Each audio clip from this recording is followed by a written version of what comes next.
श्री गणेशाय नमः। आइए प्रतिदिन प्रातःकाल स्नान करके ज्येष्ठ मास का महात्म्य सुने। मैं प्रतिदिन एक अध्याय आपको सुनाऊंगी। इसी कड़ी में आज मैं आपको ज्येष्ठ मास का पहला अध्याय सुनाऊंगी। ज्येष्ठ मास का महात्म्य अध्याय 1 जलदान महात्म्य।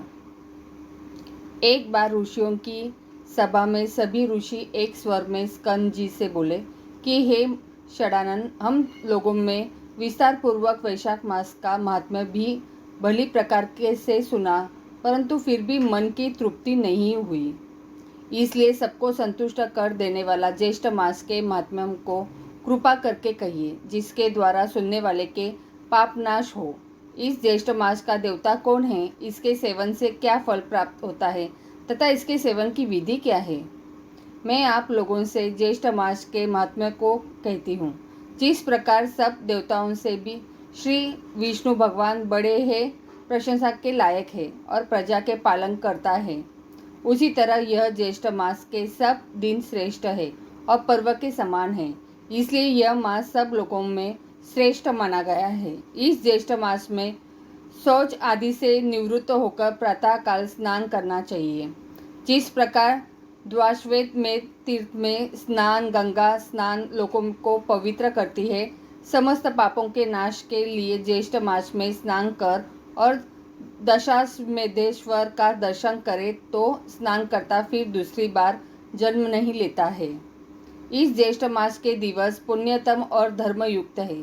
जिस ज्येष्ठ मास में पापनाशिनी और सुंदर स्तोत्र वाहिनी गंगा अवतीर्ण हुई, ज्येष्ठ मास की सब तिथियों में अधिक पुण्य देने वाली दशमी तिथि 10 प्रकार के पापों का नाश करने वाली है।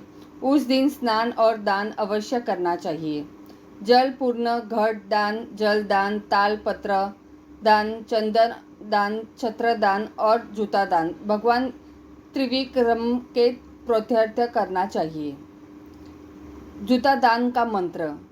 हे केशव, कांटों और कंकड़ों से रक्षा के निमित्त मैं जूता दान करूंगा, जो कि सब स्थानों में सुख देने वाला है। इस जूता दान से आप मुझे शांति प्रदान करें। छत्र दान का महामंत्र। हे केशव, हे प्रभु, इस लोक और परलोक में धूप से आप मेरी रक्षा करें। हे प्रभु, यह छत्र आपकी प्रीत्यर्थ आपके प्रिय ब्राह्मण को मैंने दिया है। शर्करा तथा जल पूर्ण घट दान का मंत्र। मैंने शंकरा और जल से पूर्ण घट का दान किया, इससे 33 तिथियों के देवता प्रसन्न हो। व्यंजन दान का मंत्र। सदैव धर्मों को शांति देने वाले ने श्री विष्णु भगवान का प्रिय व्यंजनों से श्री विक्रम भगवान की प्रीति के लिए मैंने ब्राह्मण को दिया है।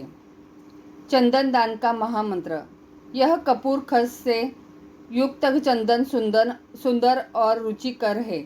इसका मैं दान करता हूँ। इसके दान से देवता, ऋषि, पिता और मनुष्य सब तृप्त होते हैं। इस प्रकार अपनी शक्ति के अनुसार अनेक दानों को देना चाहिए और प्राणी मात्र की रक्षा के लिए निर्जल देश में जल दान देना चाहिए। जो प्राणी मात्र के लिए जल दान देने से असमर्थ है, वह ब्राह्मण के लिए प्रतिदिन जल दान करे और पीपल, वट आदि वृक्षों का अनेक विधि द्वारा जल से सिंचन करे। वह घोर नरक की यातना को भोग कर पुनः पृथ्वी पर आकर चातक की योनि में जन्म लेता है। इस विषय में मैं तुमसे एक प्राचीन इतिहास कहता हूँ। पूर्व काल में त्रेता युग के अंत में महिष्मतीपुरी में वेद वेदांग का पारंगत धर्मात्मा सुमंतु नाम का श्रेष्ठ ब्राह्मण था। उस ब्राह्मण की गुणवती नाम वाली स्त्री और देव शर्मा नाम वाला पुत्र था। देव शर्मा ब्राह्मण पुत्र सदैव देवता पूजन में निरंतर और अतिथि प्रिय था। किसी समय देवयोग से वह समिधा लेने के लिए वन में गया।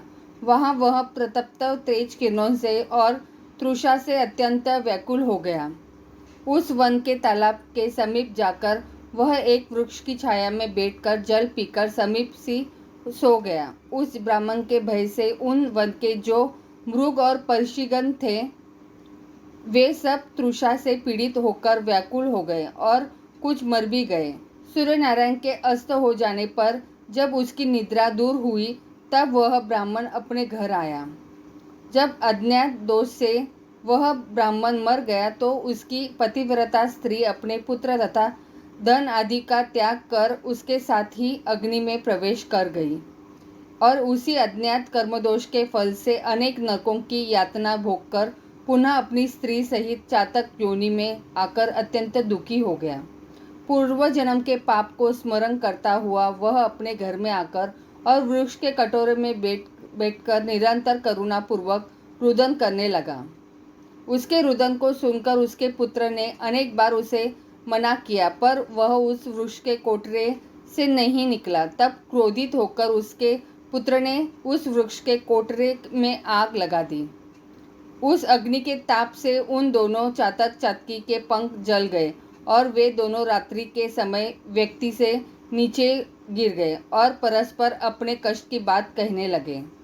इनके पारस्परिक कष्ट की बात की सुनकर उनका पूरा विस्मित हो गया। यहाँ से वह श्रेष्ठ ब्राह्मणों के आश्रम में गया और अपने पिता का सब वृत्तांत उन ब्राह्मणों से कहकर उनसे अपने पिता के उद्धार का साधन जान अपने घर आया। उस ब्राह्मण श्रेष्ठ ने उसी निर्जन वन में प्याऊ लगा दी। उस प्याऊ के पुण्य प्रभाव से उसके माता पिता चातक योनि से छूटकर दिव्य रूप होकर सुंदर विमान में बैठकर विष्णु भगवान के धाम को चले गए। हे विप्रगण, मैंने पूर्व का वृत्तांत आप लोगों से कहा, जिसमें जल मार्ग के अवरोध से जलदान की अद्भुत महिमा का वर्णन है।